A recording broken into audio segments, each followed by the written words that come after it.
Ramayapatnam port కడతామన్నారు. ఇప్పుడు అది ప్రైవేటుకు ఇచ్చుకొచ్చారు అన్నటువంటిది ఇప్పుడు సాక్షి హైలైట్ చేసుకొచ్చింది.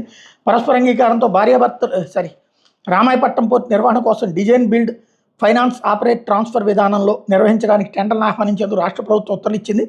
బిడ్డింగ్లో తొలి స్థానంలో నిలిచిన సంస్థ కేబినెట్ ఆమోదం తర్వాత పూర్తి స్థాయి అనుమతులు మంజూరు చేస్తామని పేర్కొంది. వాస్తవానికి రామాయపట్నం పోర్టు నిర్మించి గత వైఎస్ జగన్ ప్రభుత్వం 4,929 కోట్ల శ్రీకారం చుట్టడం తెలిసిందే. 2024 ఎన్నికలకు ముందే పోర్ట్ నిర్మాణ పనులు, ముఖ్యంగా మల్టీ హ్యాండ్లింగ్ కార్గో బెర్త్ నిర్మాణ పనులు పూర్తయినా కూడా ఎన్నికలు కూడా రావడంతో ప్రారంభం కాలేదు.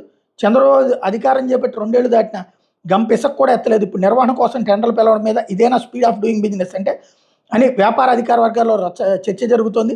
దాదాపుగా పూర్తయిన ప్రాజెక్టును అప్పనంగా ప్రైవేట్కి కట్టబెట్టడం మీద పెద్ద ఎత్తున విమర్శలు వ్యక్తమవుతున్నాయి.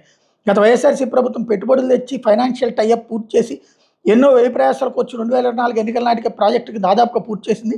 ఇట్లాంటి ప్రాజెక్టు స్కాముల కోసం చంద్రబాబు ప్రభుత్వం అమ్మకానికి పెట్టడంపై సర్వత్రా విస్మయం వ్యక్తమవుతోంది. పూర్తిగా కంప్లీట్ అయిన ప్రాజెక్టుని ఇలా ప్రైవేట్కి ఇవ్వడం ఏంటని, ఇలా చేస్తే రాష్ట్రానికి ఆస్తుల కల్పన ఎలా జరుగుతుంది, పెట్టుబడులు ఏం కావాలని మేధావి వ్యాపార వర్గాలు చంద్రబాబు ప్రభుత్వాన్ని ప్రశ్నిస్తున్నాయి. వాళ్ళు ఎవరు ప్రశ్నించరు, వాళ్ళందరూ కూడా ప్రైవేట్కి ఇవ్వడం కరెక్ట్ అంటారు. ఇక్కడ సమస్య ఏంటి అంటే జగను ప్రభుత్వం ఆధ్వర్యంలో నడిస్తే ఆదాయం ప్రభుత్వానికి వస్తుంది అనుకున్నారు. అవి ఇప్పుడు మెడికల్ కాలేజీలు అట్లాగే ఇవన్నీ కూడా ప్రైవేట్ వాళ్ళకి ఇచ్చేసేయడం అన్నటువంటిది బాబు గారి స్టైల్ ఆఫ్ ఫంక్షనింగ్.